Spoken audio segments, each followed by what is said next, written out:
Hello, Ashley. How you feeling? Might not be the best pageant answer, but I am here, queer, and ready to rock and roll. Yes, I love it. Now draw your question. There we go. All right. Howdy, y'all. I'm Kurtis Sunset. And I'm Leah Halston. And this is Weathery Rainbows.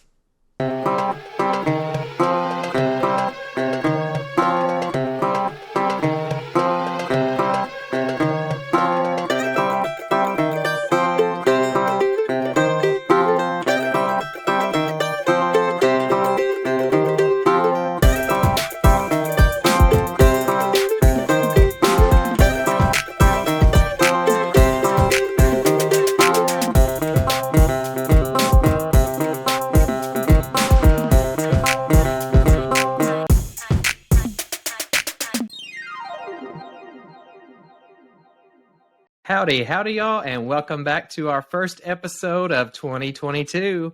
And in this episode, you get to see us dressed like kings and queens because it is our pageant episode. We have a very special guest today with us. She is well known in the pageant industry. You may have heard her TikTok where she's here, queer, and ready to rock and roll in the pageant world. So we're going to get to her in a little bit, but first, Leah, how has your 2022 gone so far? Happy New Year again. So excited to be here. I'm waving my wand and wishing you all the happiness and success, Wingardium Leviosa and all that other stuff. Yes. For me, it's been absolutely amazing so far. I've been sticking to eating healthy. Nice. And exercising, so nice. That's a good thing. It's been good. See, I've had a little rough of a start for 2022. I've been in my emotions and stuff a lot the past few days, so Okay. I think that's been part of the rough. And I heard somebody refer to 2022 as the booty call year, and I love that. Because they're like, it's already showing so many red flags, but you still you just want to have fun at this point. Like, you're not going to marry 2022. You just want to have fun in it, So Well, I haven't heard the booty call year. Honestly, I've been doing great. Like I told you, Tinder's gone. I've just been focusing on me. I've been getting things done that I need to get done around the house, clothes. Mm-hmm. I got so much drag. Like I'm going through drag because there's some new and up and come rising star that needs to start somewhere. So I'm like putting a pile together to, give to this new person, whomever it is, my kids, whomever. But I've also started this new thing where I give myself quiet time. That means I'm off of my phone for 2 hours. That gives me time to do things that I need to do. I don't pick up my phone. I'm not distracted by my phone. I'm not, waiting for the text where the trade is like, what you doing? Nothing, Right. because I spent most of last year, building my life around waiting for a trade to text and say, what you doing tonight? And I'm like, nothing. Come on over, Daddy. Yeah. And you cannot do that. You cannot live your life that way. So I'm glad you've stuck to your resolution so far. So I'm very proud of you. Yes. For the most part, I have too. I'm starting to get back into the workout routine. So that's coming along. Okay. Your little announcement about our March vacation has me like, now I've really got to get in shape, so got to get beach ready. Yes, because it will be spring break. So I think this first few days of 2022, I've been just so busy and planning for the year. Yeah. And I think that's what kind of got me down. I just ran myself rugged and exhausted. And I finally had to take that break and that free time and just relax with some candles lit, and, just relaxing. So. And sometimes we need that, I wish I was a candle tub soaking kind of person. I can't soak in the tub. I don't like the way the tub feel on my bum. So I totally agree. Yes. I have to stand up because and it's so funny because I have all these Christmas gifts and birthday gifts from Lush and so all the bath palettes. bombs. Yeah. I have all these things and poor me. She can't sit down in the tub, so Yeah. maybe Those I'll are great re-gift for- them. Exactly. That's what I was gonna say. You just re-gift those because that's what I do. But 2022 has also already been a year in the news for LGBTQ people. Yeah. And just these like first 12 days, Canada has officially banned conversion therapy, which is just amazing. Like we need that here so bad. Kentucky still has not done that, and we're still reaping some very traumatized individuals from those programs. Yeah. We've had a lot of deaths already. Yeah. Which one got taken out right before 2022 started. Yeah. Our beloved Betty White. Betty White, yes, rest in peace. But you know what? I'm going to say this, that on New Year's Eve, I said, what a way to go. She knew that we would be celebrating and having a good time. And she said, okay, this is it. They're going to be celebrating me. They're going to be celebrating New Year's, and they're going to be celebrating me at the same time. So, I mean, what a way to go out. I love it. Absolutely. Thank you, Betty White. Thank you. Iconic Betty White right there. Yes. Always still in the show. Yeah. And then recently we had Bob. Yes. House. Which was really sad. A huge cry. I know everybody liked the other. What was the hot guy name? The other roommate. Oh, Jesse. Yeah, everybody liked the Jesse, but I was a Bob fan. You know. Yeah. Well, and he actually right before he passed, I believe, made a video for LGBTQ individuals, and it was very touching to go back and see that. And he was like, I don't know what I am, but I'm happy that I'm me, and I hope you all can be happy that you're you. Yeah. So I was really touched by seeing that. Yeah. I hate reading the tabloids. The man passed, give him that respect. They're already assuming, things. Yeah. I hate reading they're drugs and all this and that. And I'm like, just let the man rest in peace. It was his time to go, Exactly. And I mean, even if it was something bad, just let it alone. He's done his pay it forward and good deeds to the world. He shared his talents with us. So, absolutely. Betty White shared her talents with us, Yeah. Speaking of talents, the biggest news I think so far, MJ Rodriguez is now a Golden Globe recipient. Yes, that's why I wore a gold crown and a gold scepter. We are celebrating that. That's groundbreaking. I honestly, I would not have predicted that just because I didn't figure, I wholeheartedly believe she deserves it. Yeah. But I just did not think that Have you seen Pose? Yes. Okay, yes. No, she definitely deserved. She definitely deserved it. Yeah. Watching Pose was going back and watching what I went through in the 80s, seriously, I was like, this show is so realistic, What a great cast, and congratulations to them. Congratulations to her. Absolutely. It's groundbreaking everywhere. Even Drag Race, they're inviting transgender, girls on now, so even though Sonique was the first one, it's nice to see her pave the way for this season's trans girl that's on there, and I know that there's some tea on the line. Y'all stop attacking Gia Gunn. Let her post what she want to post. She felt she was the first girl, so let her feel that. But I want to go back. I do want to go back to the death part because we forgot one. Sidney Poitier. Oh, yes. I think I said his name right. Did I say it right? Please say it right. Yes. Close enough. Yeah, you said it right.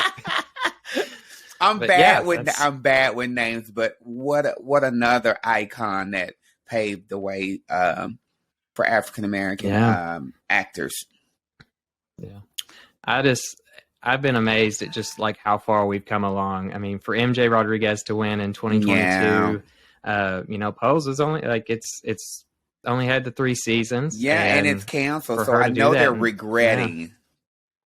Oh yeah. Yeah. The other thing I really liked was I did not see any single post really discussing like the fact that she's trans. Like Yeah. everybody was celebrating the fact that she was an actress that won this Golden Yeah. Globe, and they addressed her appropriately with Yeah. pronouns, and like it just everything was amazing. Yeah. So Well, I think I saw more of the trans part of it because I think I'm like I'm following a lot of trans girls, so I know Right. that they were super excited. They were posting all day. So Yeah. major breaking thing for 2022 already. So yeah, I think she's gonna she's already set the bar, but she's got a future and good things are coming to her. So hopefully we can get her here for Pride or something. I would like to just sit down and talk to her. I know it'd be nice to meet her. I was looking up her like statistics and stuff afterwards, and I would have never guessed her to be 31 after seeing Pose. Like that's how good of an actress I think she is, because I would have guessed like she was like a mother figure, like totally, like even to me, and like so I'm like, there's no way she's younger than me, So I was like, that was such a great like portrayal of that character. Mm-hmm. I mean, great. Yeah. So speaking of age, like, what do you think when you met me? How old did you? I would have never knew predicted I was old. you. I did not. Honestly, I did not guess you anywhere close to what I now know that you are. So I definitely would have guessed you at least 7 to 8 years younger. So that's a good thing. Yeah, that is really good. Thank you. Thank you. The breaking news today that we're actually recording is the daughter of Ted Cruz came out today as bisexual on TikTok. She's 13 years old, and I can only imagine what she is going through right now, having this news kind of break before she's really even probably sat down with her family. That I'm going to be surprised if they come out in support of her. So, sending out love to her today for sure. Yes, sending good. And I'm waving my wand, and I'm sending all the magic and glitter, rainbows her way. We're sending it all to of you. it. Yes. Swish, swish. Well, I think that's the majority of the news that we kind of wanted to touch on. But since this is our pageant episode, do you kind of want to talk a little bit about your experience with pageants? Of course, just kind of let people know like what they're like. I mean, well, honestly, it's a pageant, and before there was Drag Race, there was pageantry, and when I was growing up, in order to get a booking at a major club, you had to have something tied to your name. You had to be Miss this or Mr. that, So, so coming up, we didn't have talent nights and open stage like girls do. You had to do a pageant if you wanted to get booked and get a decent pay fee. And so my pageant career started in 1994. Let's say that really low. 1994, my first pageant I won. Mind you, I was doing pageants way before that because I was a young kid lying because you have to be 21 to compete. I was lying saying I was 21, but I was way younger than that. I'm not going to tell y'all how young I was. But when I finally won my first pageant, I think I had to be like either 19 or 20. And it was 94. The club was called Cousins. It was in Houston, Texas. It was a double wide trailer where when you walked out on stage, if you had big hair, it was touching the ceiling. So that was mind you, I was already on cast, like working at this bar. Not really on cast, but I was like being booked at this bar because I was a hungry young cross-dresser that wanted to be a showgirl, you know. So it was my very first pageant. I won. And pageants are very expensive. You know, you have talent, you have evening gown, you have all these other crazy categories now. Back when I started, we just did talent and evening gown. Now they're doing creative evening gown. They're doing creative presentation. They're doing talents. If you don't have dancers, I mean, you're not even getting looked like. You have to be a strong. There are some girls out there that can hold talent down by themselves. But, you know, I started my pageant career in 94. I just retired my pageant career in 2018. My last pageant I won was Miss MJ's, which is a bar in Dayton, Ohio. I did my final run and my final bow when I won Miss MJ's 2018 because it's expensive, y'all. Like, anybody out there that's listening, if we have any pageant girls that's listening, pageants are expensive. You have to travel with dancers. You have to pay for their food. Like, these people are giving you their time, so you have to pay for their food. You have to rehearse. It's like a pageant you see on TV, but it's just more intense. And I used to live and breathe pageants. I think 2018, I also went to California, and I did Miss California. Before Miss MJ's, I did Miss California US of A, which qualified me for Miss Gay US of A.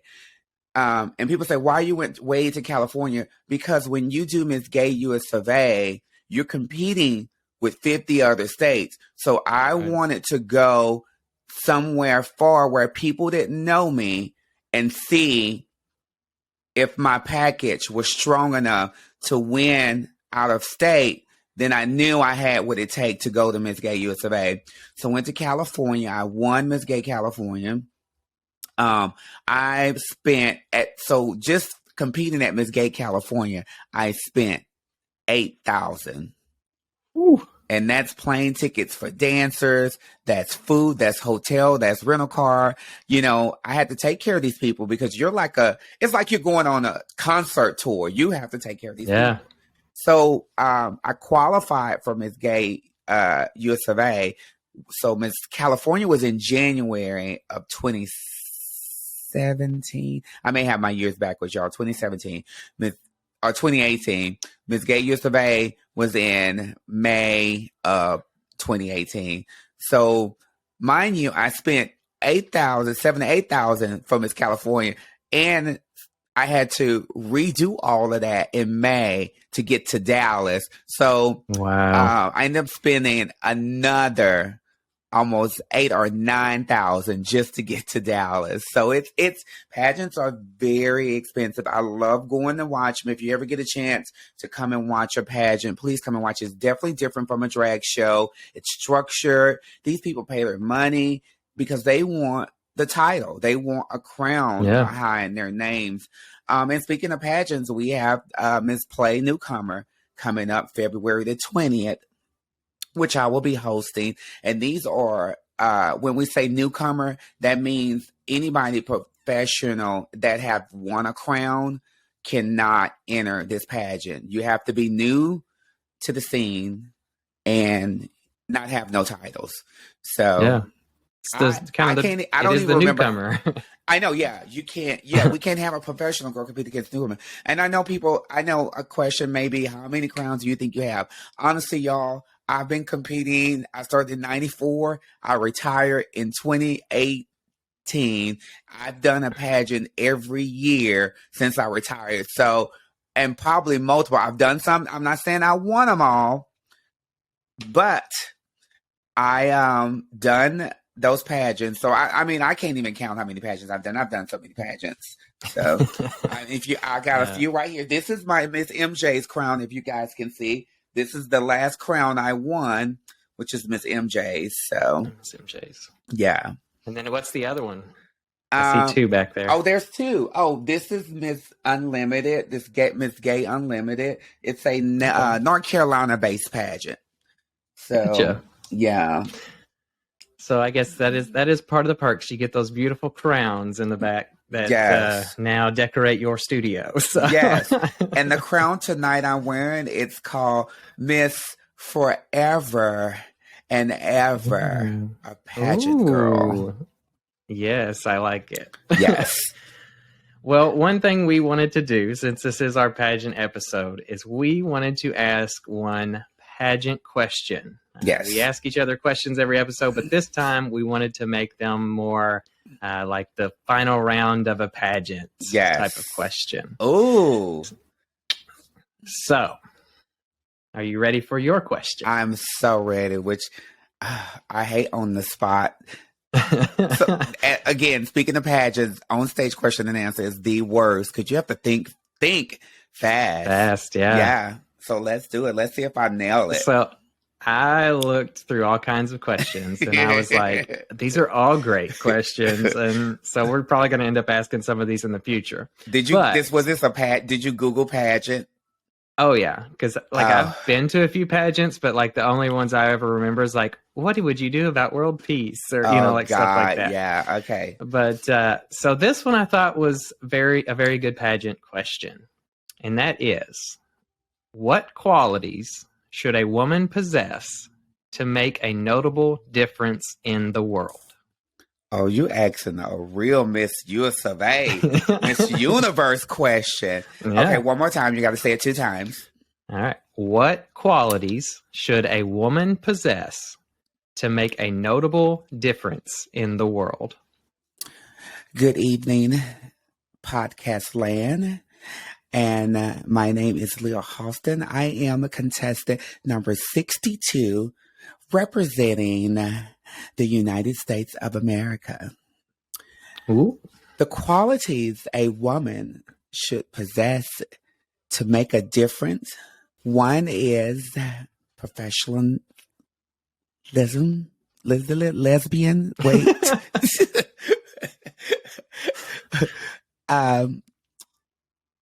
She must be flexible. We won't go there.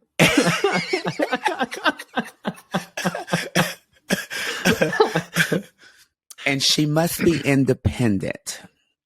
Ooh. So professional, flexible, and independent. Yes. Those are great qualities. So I mean, I'm pretty sure I probably wouldn't have answered like that because, like, I'm gonna tell you, at a gay pageant, the audience is so quiet, and if you even say, because your mind is thinking, and if you even go down the wrong road answering the question, the crowd gonna let you know. They're gonna be like, ooh, and they do it loud.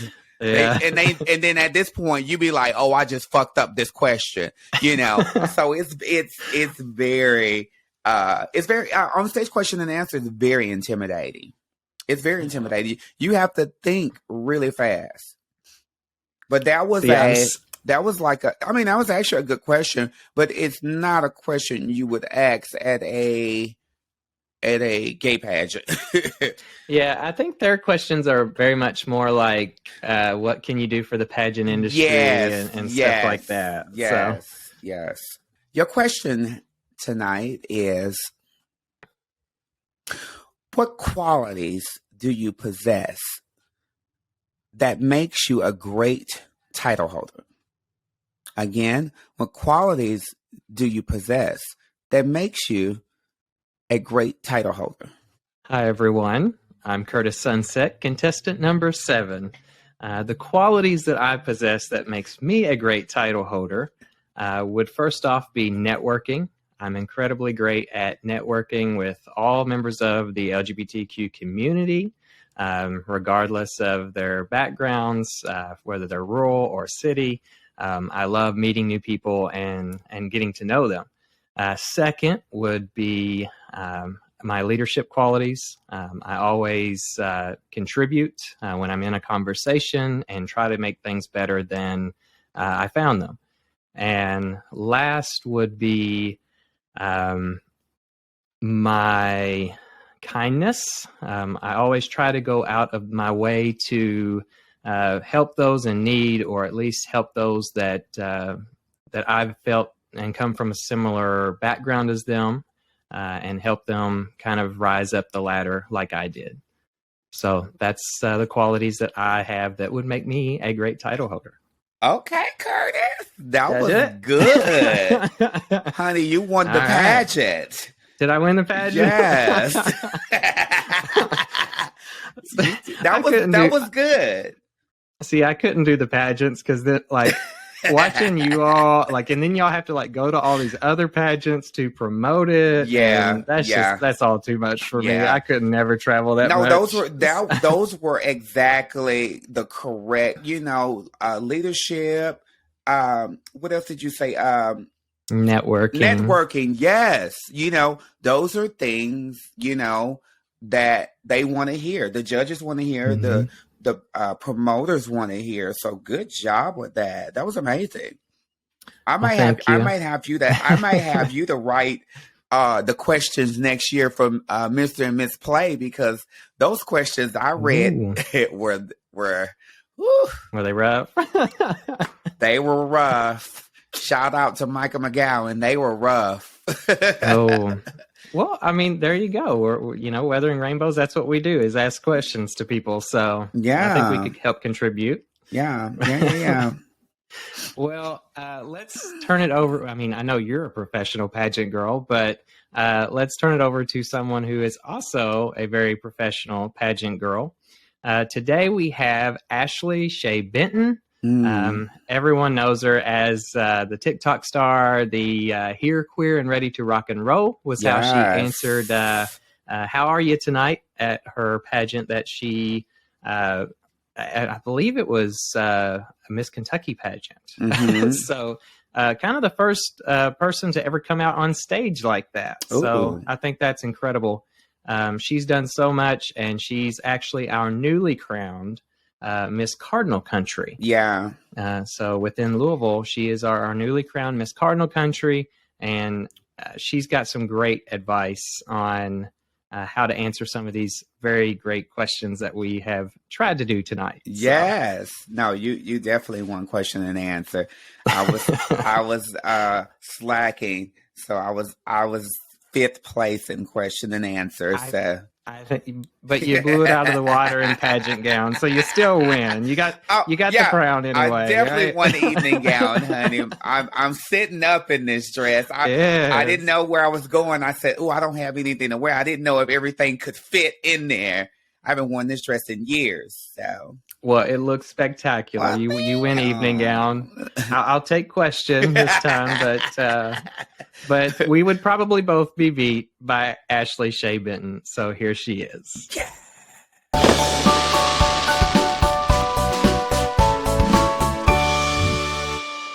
Today we have a very, very special guest, a fellow Kentuckian, a fellow Cardinal.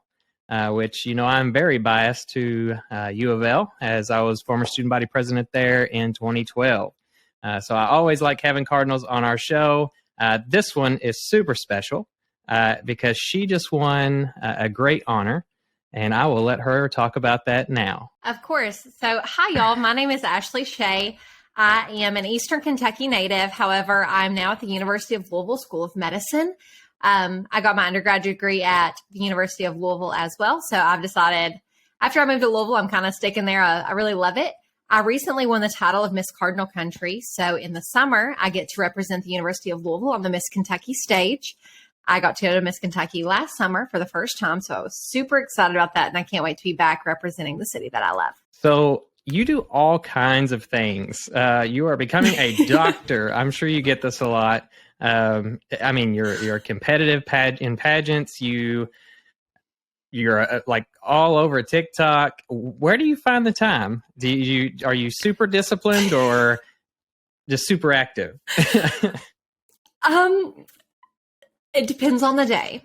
So I'm definitely a schedule person. So like anything I need to do in a day, like I get it down on my to-do list and I try to mark it off.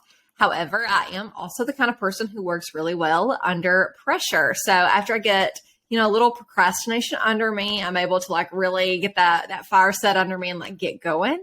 That might not be the best habit, but it's worked so far.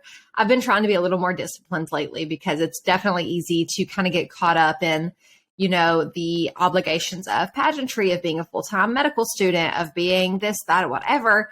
But I found a way to make it work. I'm pretty happy with where my balance is right now, but it can get challenging at times, to say the least. Right. I completely understand. Us overachievers have to stick together. I always get that. Yes. Because I'm a lawyer, but I also run a podcast and do a lot of other things too. So I totally get how your schedule works. Oh yeah. Well, there's so many things to do. You just got to make time for Yeah. them. Oh yeah. So our listeners always like to start out with the very common coming out story. I know you have a wonderful story. And I also want you to talk about the TikTok fame that you got from one of your posts. Okay. So backing it up to the very beginning, I think a huge part of coming out stories that people don't always note on is kind of whenever we realize it within ourselves. It's, very easy to talk about, whenever I came out to XYZ person, but I want to start with like whenever I realized. So I realized that I was gay in like 7th grade. So I was pretty young, around the time most of us kind of figure it out. But I grew up in, like I said, a very small town in Eastern Kentucky. So it wasn't really socially acceptable for me to come out, even though, my family was great and I didn't necessarily think they would like hate me because of it. I didn't really want to go through the hardships that would happen if I were to came out in my high school. My high school is very small. There's like 1,000 people. And my middle school obviously was much smaller. So the thought of kind of coming out back home was just really, really terrifying to me. It kind of would have just kind of been like, I don't say like you would have been a social outcast. Like it would have been rough. Of course, there were a few openly queer people in my schools, but definitely a lot of people came out afterwards, which I think is kind of funny now because I'm like, oh, everyone was kind of in the same boat. And if we all were just kind of open about it, it probably wouldn't have been a big deal. Right. Nonetheless, I digress. The day that I moved to college, like I said, I go to Louisville, so I moved 4 hours away from home. My parents came in, helped me get everything into my dorm room. And afterwards, my mom took me to the local Olive Garden. And here she is, asking me if I'm going to, get a boyfriend, bring someone home for the holidays and all that kind of stuff. Please note, prior to this, she had been asking me, like, was I ever going to get a boyfriend, like, every 6 months on the dot prior. And then, I would date my high school boyfriend for a couple of weeks until he broke up with me, and that would be it. So I was like, I don't know. And I just got really, like, I don't want to say, like, flustered, but I also, like, I just didn't know what to say. Because I was like, oh, God, she's asking me again. It's going to go to the, are you gay? And I was like, okay, we're just going to have to do it. So I start bawling my eyes out. And my mom's like, it's okay. It's no big deal. And I was like, just sitting there crying in our local Olive Garden. And then the waitress came up and she was like, ma'am, are you okay? My mom was like, oh, she's fine. She's just gay. And I was 5. And I was like, oh my God, like this is how this had to happen. But after that, it was kind of a slow process. I'm sure many people say this, but once you come out, you never really stop coming out. You're always going to be meeting new people and stuff. So, over the course of a couple years, I ended up coming out to my family. Of course, some things went great. Some things didn't. Where I kind of went into college already being out, at least to my mom, it was kind of easier for me to come out to like my roommate and like my college friends and stuff that I made. So they never knew me as like straight. So that was a pretty seamless transition. But whenever I finally came out on social media, it was kind of hard because everyone who has known me my whole life, you're super, super close knit in a small town. Some of them felt kind of, I don't want to say betrayed, but kind of lied to, just by not knowing something that was very personal to me that I didn't feel comfortable sharing. So I did, unfortunately, burn a lot of bridges because I wasn't able to come out at an earlier age. I wish I felt secure enough to do it earlier, but you live and you learn. So that's kind of what coming out looked like for me. It wasn't the best, but it also wasn't the worst. It's kind of just I understand like I'm privileged in a lot of ways, but also like some things were just not great. Yeah, I love that. Real quick, I love that story because oh, thank you. I actually came out in the local tumbleweed. So to Oh my my mother. God. So I'm just wondering, like, how many of us out there like had like this local restaurant that we came out to our mothers in and was like bawling, at the table. So I just, if you have had that experience, come comment on our Instagram, because I'm seriously wonder how many of us have done that. So I'm sure several. Oh yeah. So you also came out very publicly recently in TikTok. Okay, so it's actually kind of weird. So my sisters, they're twins, they're in middle school, they're absolutely just perfect little doll babies. They were obsessed with Musical.ly, and then whenever it became TikTok, they were obsessed with that. And they were, always like, Ashy Cat, like, you need to get TikTok. You would, because I was a dancer at that point. They're like, oh, you're a dancer. You should do this. You should do this. And I was like, no. So I eventually, folded and I downloaded it. And I didn't use it for the first couple months that it was downloaded just because I didn't really relate to anything. And then I don't know how, but I accidentally stumbled on lesbian TikTok and I was like, oh, I can talk about this here. Cool. And I mean, for people my age, like TikTok wasn't really a big thing at this point. This was like a few months before COVID. So it was not as populated. So I started making just some casual videos. Some of them were, about being openly gay in pageants. Some of them were about, being from a small town, or, just some of the things that I thought were like cute and fun or trendy. And then actually I met my girlfriend on TikTok. So after I met her, we accidentally got quarantined together on our first date. Oh, wow. About a month. It was literally we've not really spent time apart since our first date, and it's been, a long time, but it is what it is. But at that point, I was like, okay, like I'm committed to this girl. Like she's top tier. And I posted a video making fun of her, and it hit 2.2 million. And I mean, at that point, I think I had like 10,000, 15,000 followers. So, nothing to like, like that's pretty good. Oh, yeah. But after that, we were in like the 50K. So we were like, oh no, what have we done? And then, we're in a new relationship, and it's like, okay, at this point, like the people like seeing us together. Do we continue to build a platform together? Like, is that something we want to be a part of our relationship? We ultimately decided it was, and now we've had several videos do really well, mostly of one of us, pranking the other, or, just being a little mean to the other.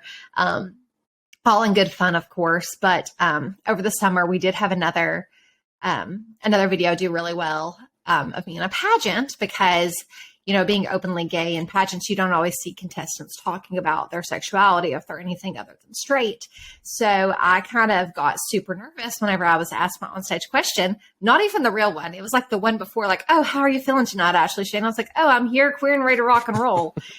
And then from then, it's just kind of spiraled. And now, I'm very thankful for it, because it definitely helps us, build our community more on TikTok, that people kind of found me that way. But it was not something I expected to do well.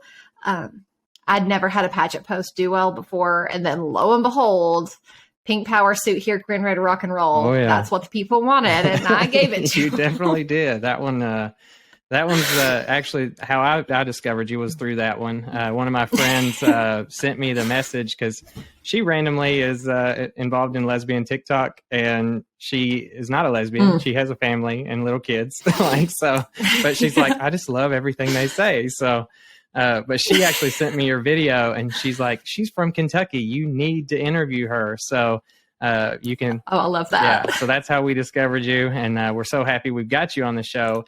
Was that moment planned? I know you kind of said, we're here, queer and ready to rock and roll, but like, was it planned, or were you really nervous after you said that?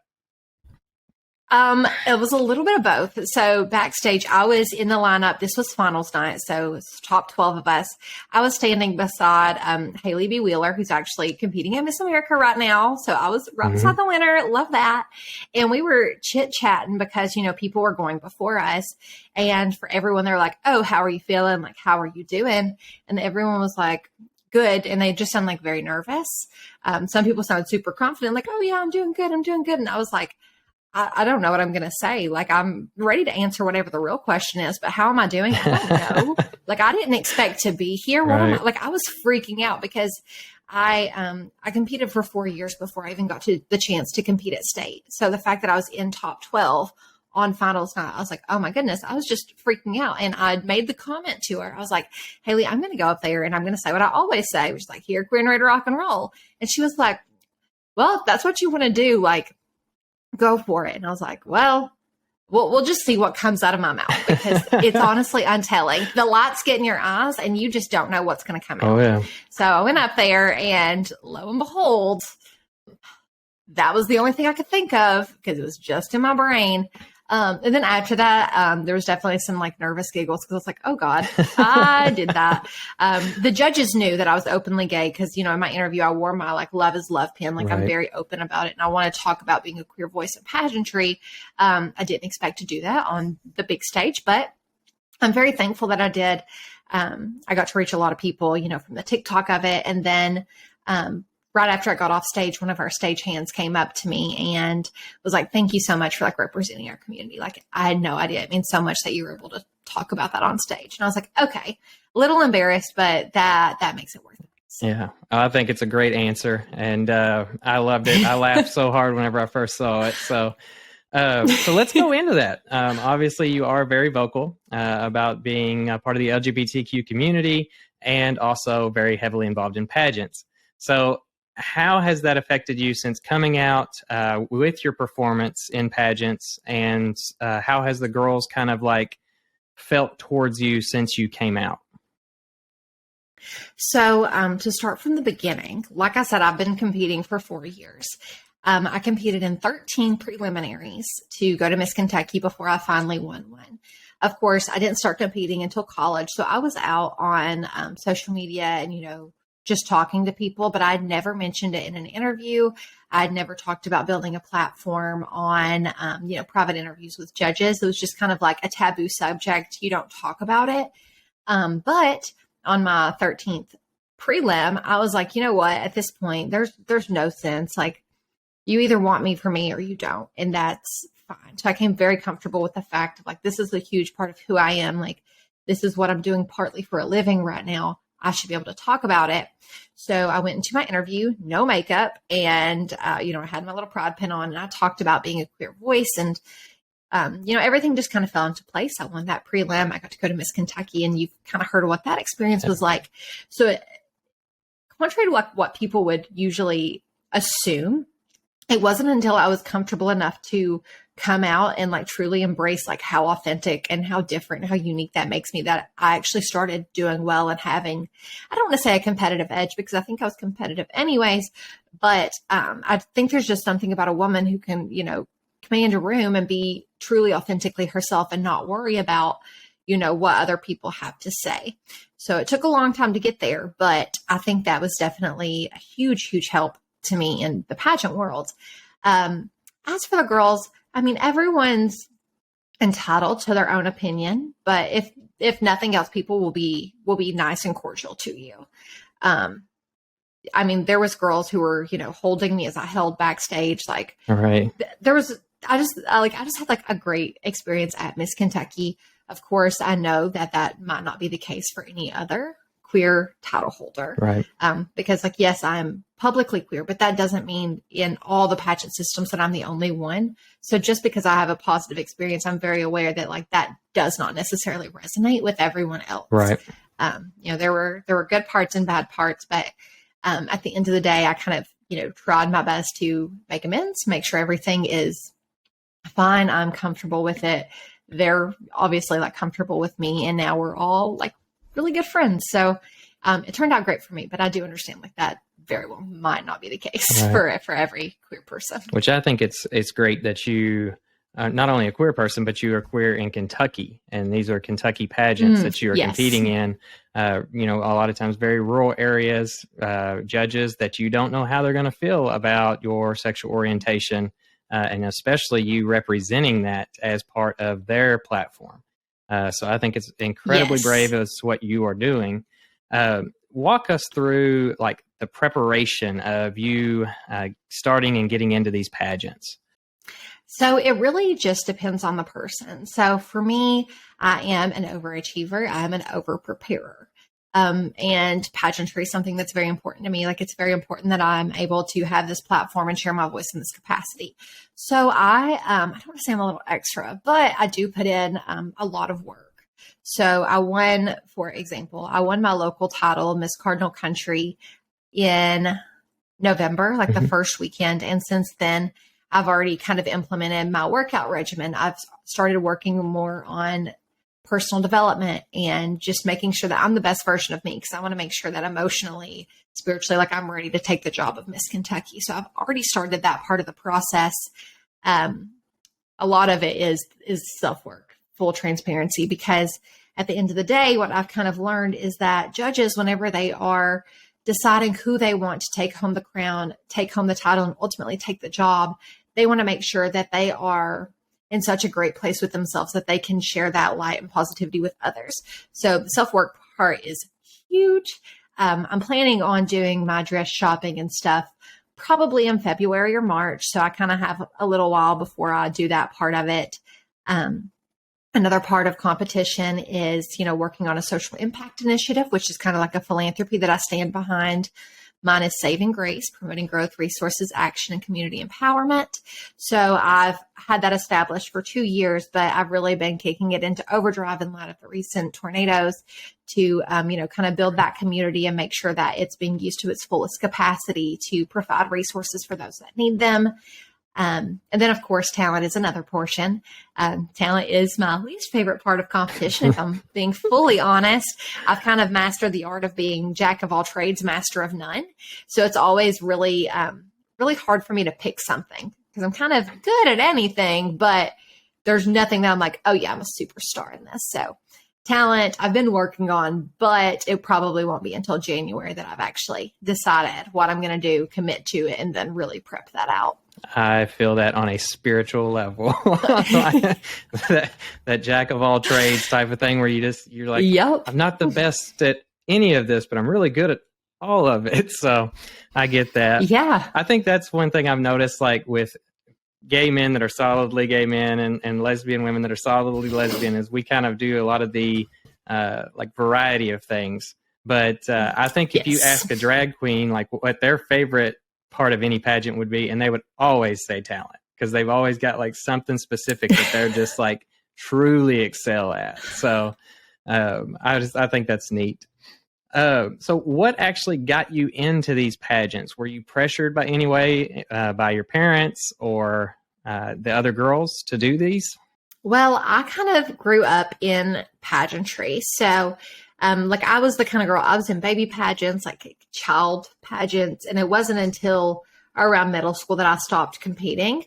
I stopped competing, fun fact, because I realized I was a lesbian, and I was like, oh, okay. Like I wouldn't be a good title holder because I'm gay. And so I just kind of stepped back, and I was, so afraid that if I had won one while I was in, high school or late middle school, that I would be publicly outed for some reason or another. Mm-hmm. So I made the conscious decision to take a step back then. So, whenever I saw the Miss University of Louisville pageant in college, I was like, oh, okay, I'm out. Like, what's the worst thing that could happen?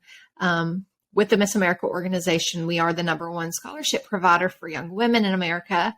So, being a small town girl with big dreams and FAFSA, that is not my biggest fan.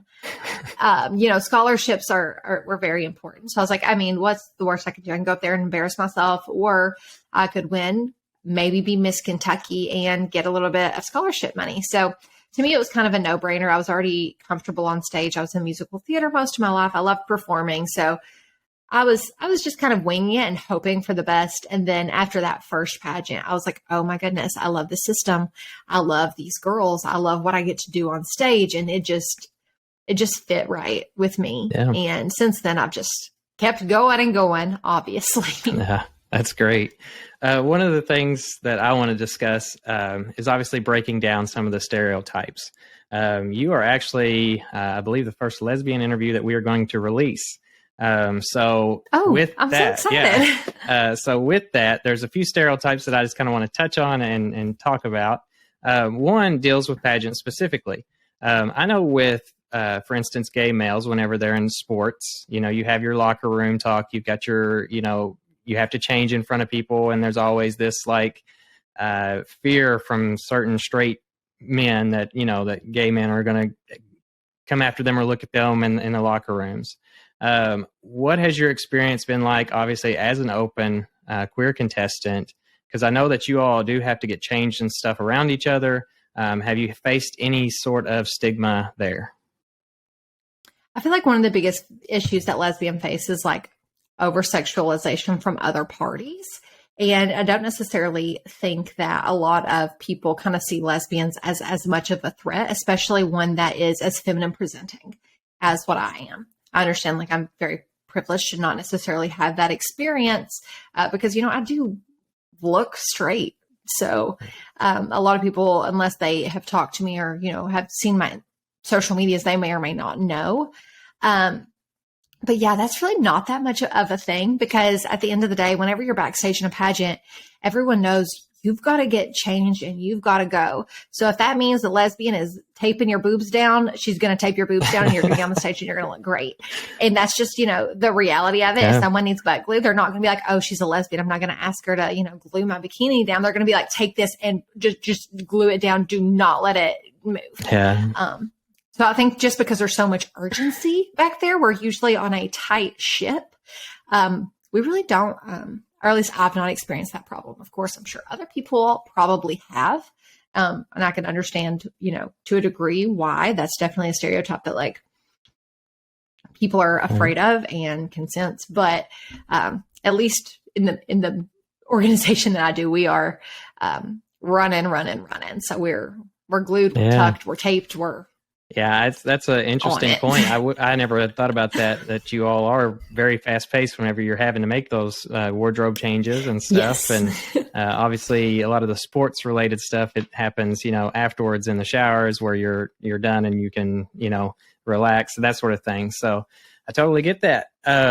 Let's go into a second stereotype, which I wasn't going to go into until you just said that you and your girlfriend got quarantined together and pretty much stayed together since your very first date. And that is the common perception that lesbians get together and they just automatically, they're together forever. They get the U-Haul. They go and they're now roommates forever. So why did you all end up in quarantine right from first date? Okay, but just to clear the air, I am accidentally a U-Haul lesbian, and it's fine. There's a lot of us. We're not crazy. This was not the plan. So we had talked, for a few weeks. We were just kind of flirting. It was super casual. And it was shortly after COVID had started. This was whenever we still thought quarantine was going to be for 2 weeks. So it was right near the end of it. We had both been quarantining. So we were like, oh, okay, we're going to go on a date. I am a big Dunkin' Donuts girl. So we had decided that we were going to separately go through the Dunkin' Donuts drive-through, park beside each other, enjoy her first Dunkin' Donut. And I was going to chug a coffee, and then I was going to teach her TikTok dances from my car. Wow. Great idea in theory. That was honest to goodness the plan. And then the night before I came in, I was staying at my apartment. I just got done with a banquet and I went home and I just wanted to watch movies. And so I was piled up and she was like, yeah, I'm not doing anything. Like, I'm at home with my parents because quarantine, she got kicked out of her dorm. And so I was like, oh, okay. Like, do you want to come over? And then she came over and, we watched movies all night. The next morning we did our little Dunkin' date in the same cars, separate cars. And then I don't really know how it happened. I mean, it was during the peak of COVID. So it's like, okay, if you're seeing other people, like you kind of need to stay where you're at. So it's like, okay. So then the next 2 weeks we were just kind of chilling at my apartment. And then, we started dating, and her parents were, like, oh yeah, like we're close. Like we'd love to meet her. And so, it kind of got to the point where between the two of us, we could really only see each other and then both of our parents. Yeah.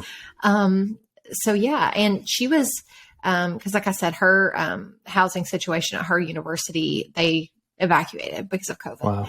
And, so she was staying with her parents, and I was like, oh, there's no sense doing that. You can just stay with me.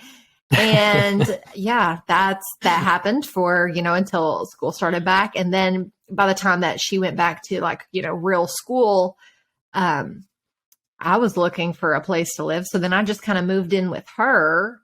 And yeah, no, it's, so I don't think any of us intend to do this. It just happens. And then you're like, oh, actually the fact that I can stay with her for 2 weeks straight and not be drove up the wall, that must mean something good. Let's get married. that is a very good So sign, that's because most time 2 weeks would lead people to a divorce or breakup. So the fact that y'all got together and stayed together, I think that speaks highly of the future of your relationship. So, Oh, thank you. so another common question for lesbians is this, and I always ask questions like this because we do actually have a lot of straight individuals that listen to our show, a lot of mothers that come on and listen so that they can better understand things, and they want to kind of hear about these stereotypes, whether or not they are true.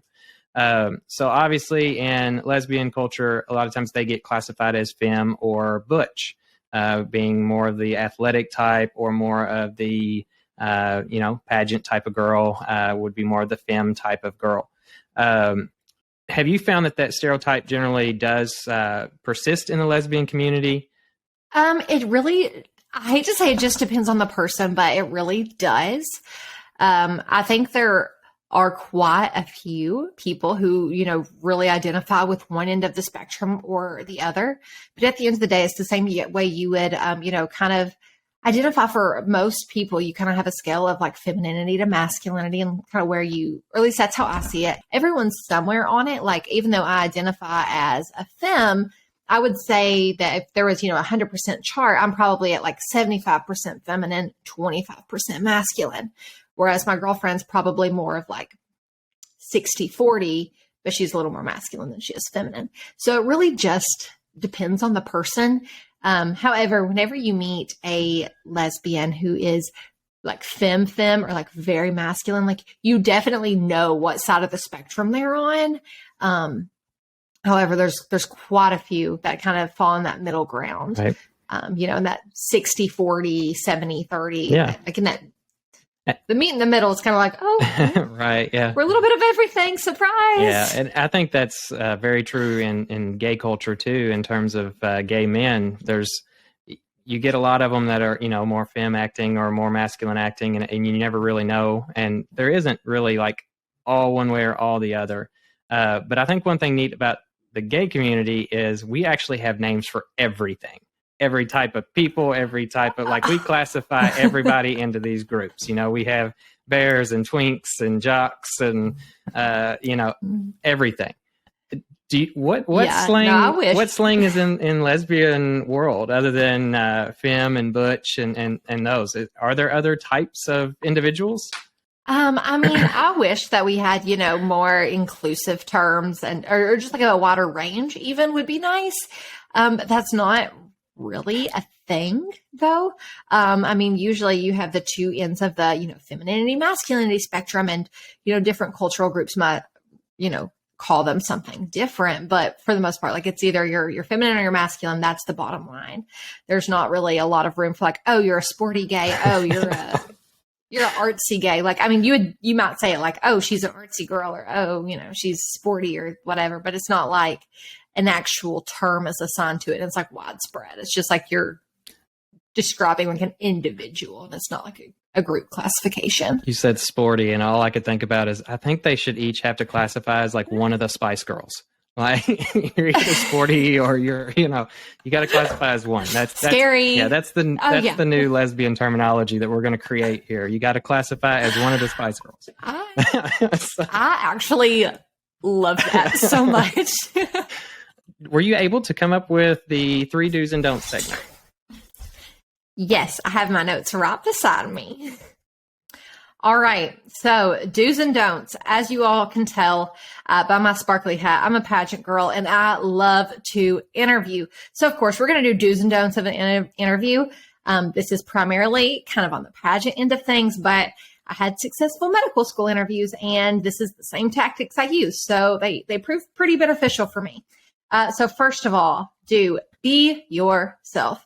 I know I mentioned it earlier in the podcast, but it wasn't until I was 100% authentic and talked about being gay and being, everything that I am, that I actually saw success. So the most important thing, no matter how cliche it sounds, is be yourself. Second, I always say dressing to impress is important, but dressing to express is more important. So to kind of put this into a framework, whenever I was interviewing for medical schools, I was the only girl on my Zoom calls in a hot pink suit because I like to think of myself as the Elle Woods of medicine. So, it was a good conversation starter. It was very much a truthful expression of myself. And it showed so much of my personality with my outfit. Of course, today I'm wearing all black, but you can't see the full thing. But it's a very stylish, very me look. So it's impressive, but also it's very expressive of who I am as a person. I think a lot of people kind of opt for traditional looks, but if you're not a traditional look kind of person, don't be afraid to spice it up a little bit. My third do is more pageant interview-esque, and that's to know your why.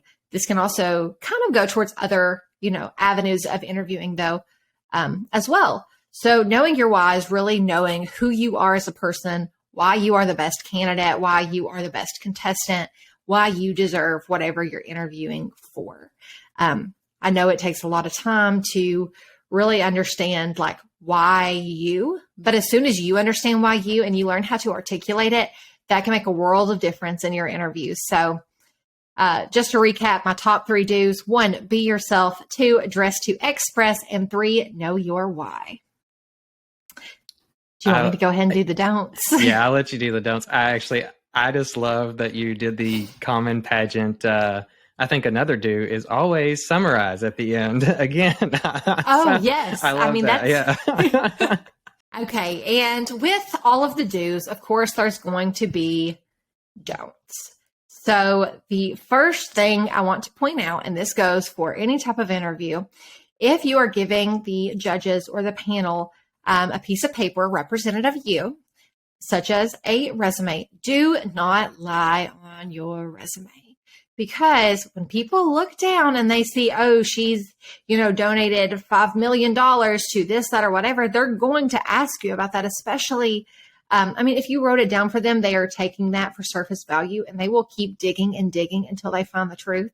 So number one, I would hope this would be a no-brainer, but don't lie on your resume for anything because they will ask you and then you will be, stuck between a rock and a hard spot. So don't do that.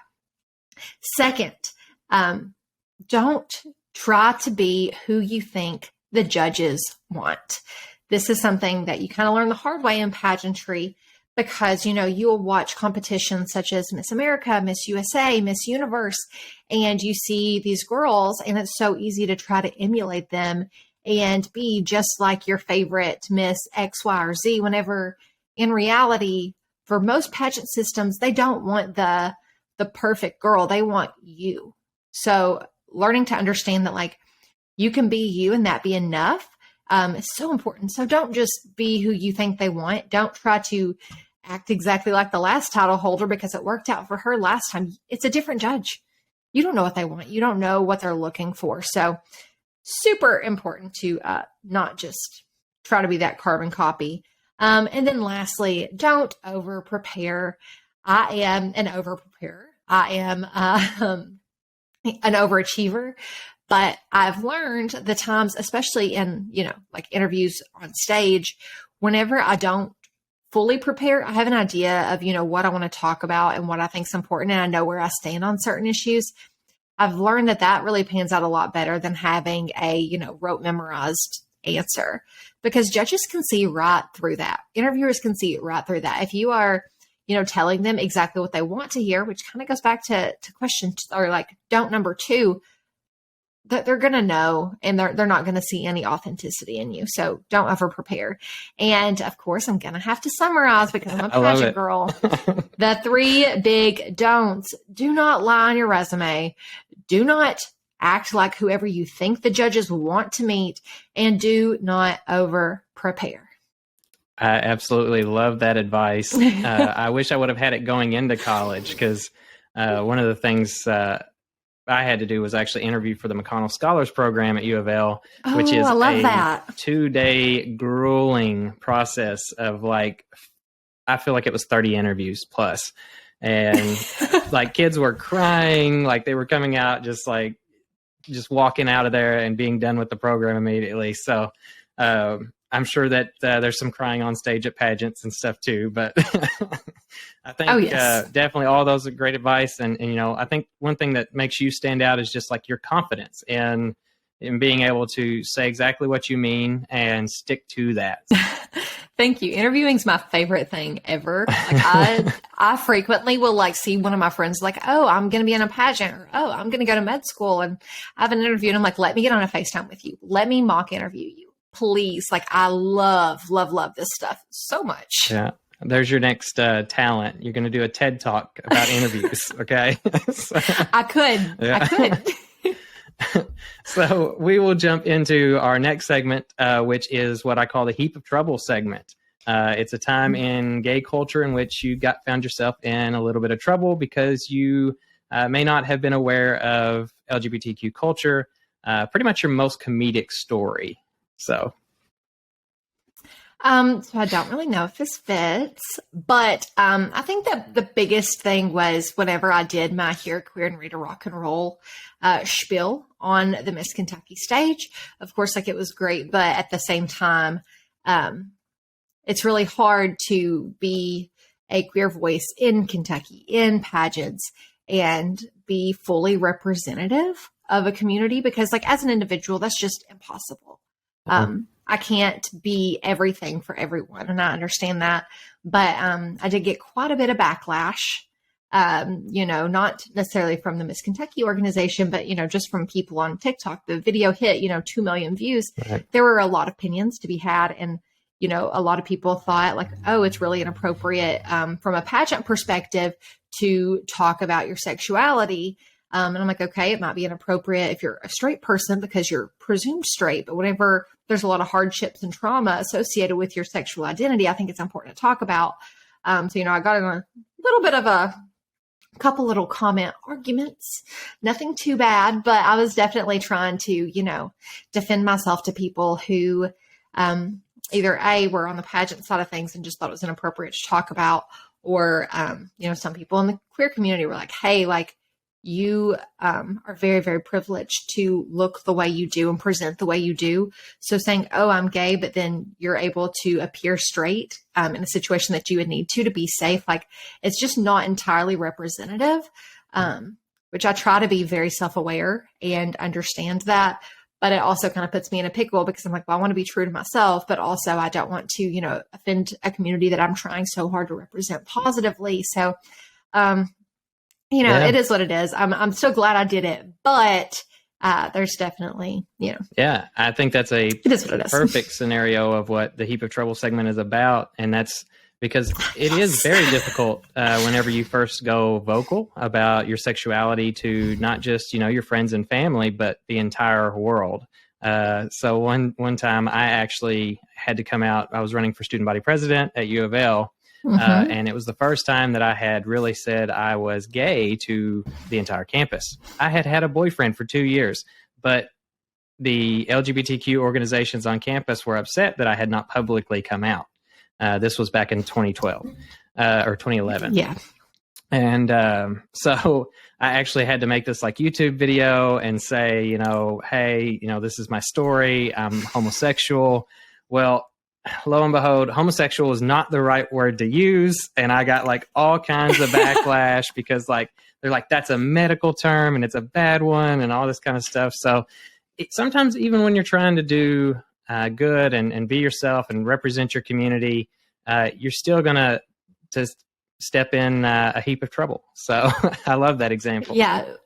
Well, I think a lot of us, a lot of our intentions are so pure and like they don't come from any drop of hatefulness in your heart, but you can't know everything. You can't know what's going to be, of course you're going to know some big offensive things, but you're not going to know every nitty gritty detail. And it's hard to come to the place that you can accept that and be like, oh, okay. Like, that was wrong of me, but we all get there. It's fun. We all go through it. We had it a little bit whenever I was going through undergrad, but I think today, cancel culture is so much more prevalent, in terms of if you slip up one thing, then everybody's on your case. So I want to kind of switch gears and actually talk a little bit about your experiences with your TikToks, kind of having this public image with your girlfriend. What has that experience been like with someone else being a part of this? Well, I mean, literally, I say it all the time. We're two halves of a whole idiot. We're both very smart women, but like we are like the dream team. Like she's really good at, so much in the scheme of TikTok. She's more creative than she likes to admit. I'm a creative person, as far as, creating the video and stuff, but like the ideas, like the funny jokes, like that's all her. So I don't think I would have ever been able to come to this point in my TikTok journey without her. So now it's like our TikTok journey, which is something I love. And we've been able to expand it to other platforms.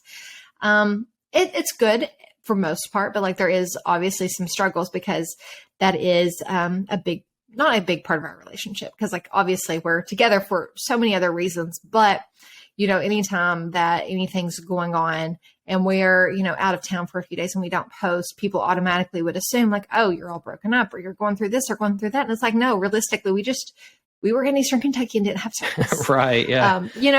So there's, some assumptions whenever we're not super consistent, which is just kind of frustrating. Cause I'm like, I thought you were cheering for us because you follow us. And it's like, were you just waiting for, one of us to go on the market? Right. Yeah. Like that's something to think about.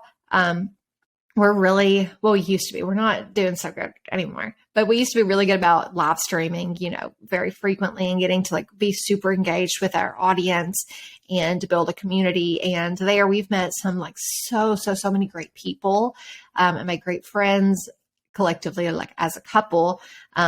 But there are people who get on and, it'll be me and her and they'll be like, oh, the blonde is, and they'll just, completely drag me through the mud.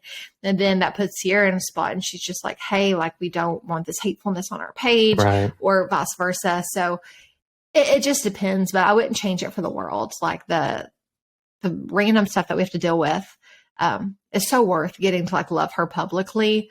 But it is, some things they're just annoying. I think that's a good way to put it. Like it's not end all be all, but yeah, I mean, when dealing with TikTok, you're going to catch people of all types out there, and I think with social apps today, a lot of times people use them particularly to find romance, love, all that kind of stuff. So I'm sure you've even experienced some of that of people trying to get y'all to break up, so that they could do that. Oh, yes. Yeah. So I definitely understand that. I loved your all's Christmas wrapping paper one recently. That was really funny.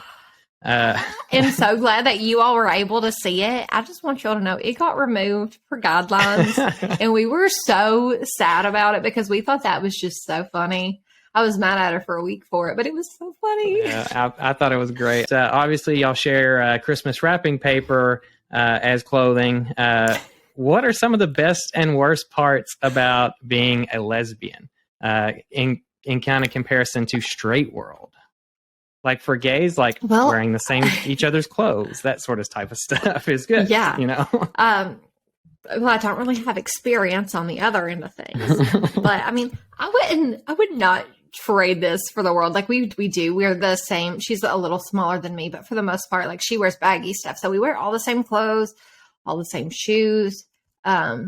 She is, just as into like self-care and like all of our aromatherapies and stuff in the bathroom for like a nice relaxing bubble bath. Like we're into a lot of the same things. So it's like really easy to shop for each other. Or, it's like, okay, I'm buying her something. And if she doesn't like it, then I get it. So that's always a plus. So, I mean, just like little things like that are so easy. And then also, if you're out in public and I'm a very anxious person and, if I'm feeling a little overstimulated, a little anxious and I'm like, I need to go to the bathroom and cry for like 3 minutes and then I'll be good. She can go in there and like comfort me for a few minutes and no one's going to like bat an eye, which is really nice that like, there's not like, if I want to go somewhere, like she's a girl too, she can go with me. So that's always nice. I think those are great reasons. I won't. You haven't converted me, but I will take that into consideration. I appreciate it. So we always wrap up the show with a segment called the Pot of Gold, which is a time whenever you get to ask me any question you would like under the sun, and I get to ask you one final question as well. So I will let you kick off. I made mine super easy. So I'm not sure if you knew this. I dipped my toes into the podcasting world earlier this year. It was okay. I wasn't thrilled with the topics and stuff that I had chosen though. So like I'm working on rebranding now, integrating my girlfriend more into it. We kind of have, completely changed it. But like, what was your podcasting experience like? Because now, I mean, it's obvious on socials, like you're doing really well. You're doing the podcasting stuff for realsies. So if you want to tell me a little bit about your experience, any wisdom you have, I think having a new mic's definitely going to help because my microphone, I didn't realize it's never worked ever. Really? Yeah. No, I went back and listened to my old podcast. I was like, oh, wow, that does not sound good. Because at the last couple ones I had filmed, I had to just go into like my car and like sweat through my clothes. Because I was like, well, at least the acoustics are okay. So any podcasting tips or advice that you have, you're obviously great at this. So I would love any of it.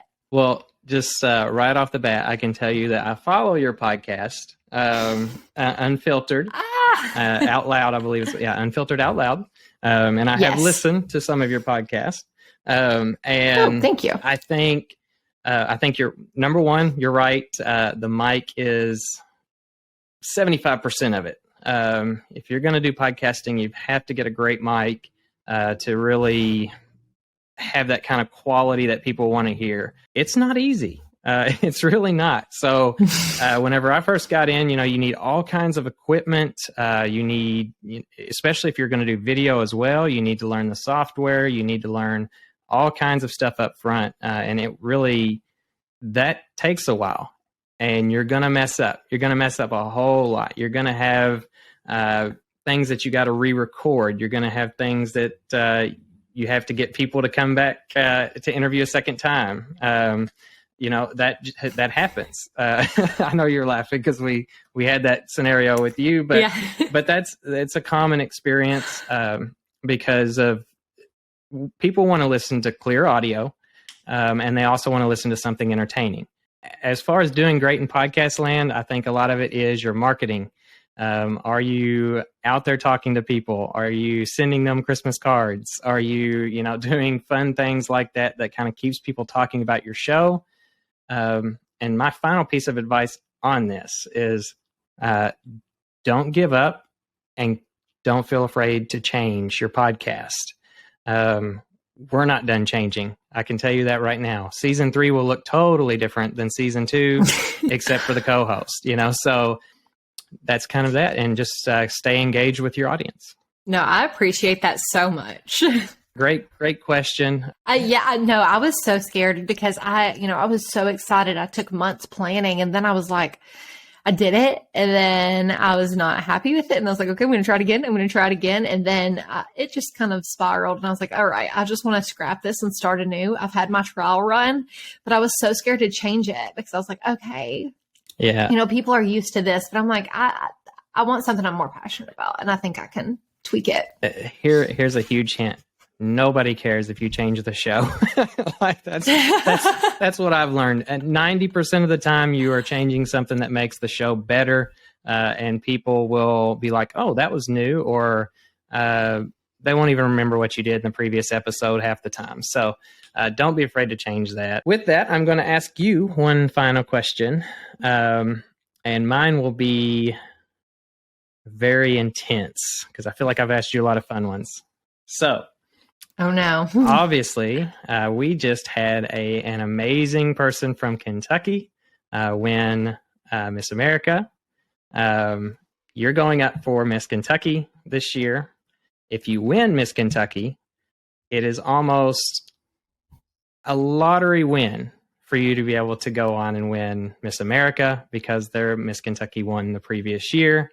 How does that change your mindset going into the pageants this upcoming year? Okay, so there's actually a couple different pageant systems. So Elle is, she's Miss Kentucky USA, and then she obviously won Miss USA, competed in Miss Universe. I'm in the America system, so I'm competing for Miss Kentucky and then Miss America, which is a little different in what we compete in and what we do with our crowns. However, there is still a lot of pressure because going in that a small town girl from Kentucky can go and make it big and represent the United States, which is huge. So, we're going in and we all kind of know the pressure's on because we've seen it done before. I think that's going to make, a lot of people really step it up. She's a great role model in pageantry. She's an excellent woman. And you can just see her exude confidence with everything she does. So I think you're going to see a lot of people kind of try to emulate that or kind of recreate it and figure out how to harness that same confident, unapologetically me energy that Elle carries. For me, I've been working on self-work for, several years now. So I don't really think my approach is going to change that much. Just because I think that equally as much, like I am just as confident. I'm just as capable and just as worthy. Of course, some days I don't feel like that, right. But you can't feel perfect all the time, but I think just continuing to incorporate more and more self-work and self-love into my regimen is so important because, you're on the stage with them, if you're runner-up and the winner. If one judge was different, you could have taken home the crown. So just understanding that, like, it's so, subjective. It's so, it's hard to win a pageant. And every girl that you're with is so worthy and so capable of not only representing Kentucky, but representing the United States at a larger scale. So knowing that you're there because you are worthy to compete among those people has been crucial and a huge turning point in my pageant prep, understanding like I am just as worthy of every single person as every single girl up here.